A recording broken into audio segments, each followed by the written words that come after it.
হাঁটলে হারলে পরে উপরে কোটে আবির করা যায়। কবর এমন কোট, যদি জিতবে, হারলে হারলে।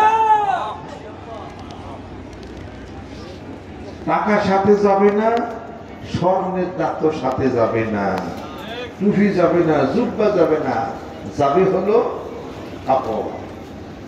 কাপড়ই যাবে, তাও রঙিন না, সাদা। জীবনে কত ডাকের কাপড় চোপড় পড়ছে, রঙিন কালার, এটা ওটা হ্যান কত কালার, এত কালার করলেই চলবো না। আল্লাহ পাক বলেন, নামাজ জীবনে পড়ো নাই, তোমার পক্ষ থেকে জানাজার নামাজ পড়ে দেওয়া হবে। পবিত্র হও নাই, গোসল করে দেওয়া হবে। আমি আল্লাহর সাথে তোমার বাদানুবাদ কথা, আমি প্রশ্নগুলোতে উত্তর দিবে। অর্থাৎ পবিত্র হয়ে আসো, সারা জীবন না পাক থাকছো। জিকির করো নাই, পিছনে পিছনে মানুষ জিকির করলে আইনে হিল্লাল্লাহ ভাদাউল্লাহ শারিকাল্লাহ। উযু করো নাই, উযু করে গোসল করে দেওয়া হবে। জুবে নাকি করো নাই, হ্যাঁ লম্বা সুন্নত জামার দাম বাড়লো, তাই নাকি কইছো তুমি। এই দেখো, সাদা কাফনের কাপড় দেওয়া, পাও থেকে মাথা পর্যন্ত পরাইয়া, জুব্বা পরাইয়া, জানাজা দিয়া, গোসল করাইয়া, কানটা ধুয়ে তোমাকে খালি হাতে কাপড়ে বিদায় করে দিবে তুমি।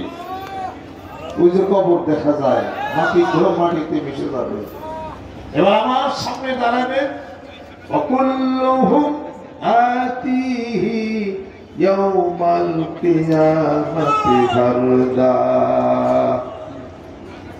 প্রত্যেকে একাকী মহান মাবুদের সামনে দাঁড়াবে, আল্লাহ প্রশ্ন করবে, আপনি উত্তর দিবে।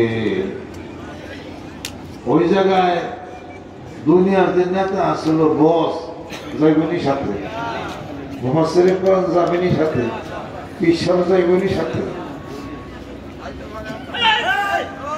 দুনিয়ার কেউ যাবে না, একাকী। আমল নিয়ে নিজেকেই দাঁড়াইতে হবে। তোমাকে যারা গাইডলাইন দিচ্ছে, কেউ ভালো গাইডলাইন দিচ্ছে, কেউ খারাপ গাইডলাইন দিচ্ছে, তারা প্রশ্নবিদ্ধ হবে।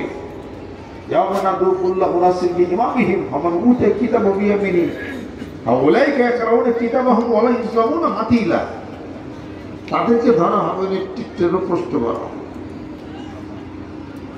বুঝতে হবে, এমন কেউ আছে আল্লাহ পাক যাকে ইচ্ছা হুকুম দিবেন, সে সুপারিশ করে জান্নাতে নিতে পারে। যে কোরআন তেলাওয়াত করে, কোরআন মুখস্থ করে, কোরআনের তাবলীগ করে, অর্থাৎ হাফেজ। তার 10 জন মানুষ জাহান্নাম অবধারিত হয়ে গেছে, এই 10 জন মানুষকে সুপারিশ করে জান্নাতে নেওয়ার অধিকার আল্লাহ পাক দিবেন। আর আল্লাহ পাক যাকে বলেন সে সুপারিশ করে নিতে পারে। কিন্তু সাফায়াত করা এক ছোট্ট মালিক যিনি, তিনি হলেন মুহাম্মদ মুস্তাফা সাল্লাল্লাহু আলাইহি ওয়াসাল্লাম।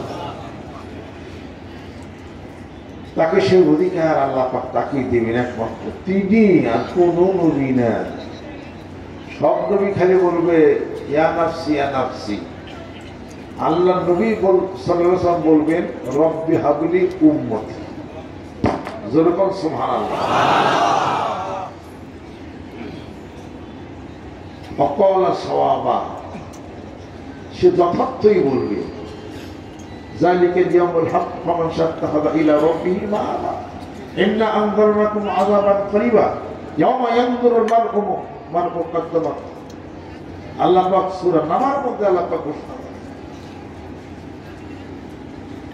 আর তাদের বিচার কার্য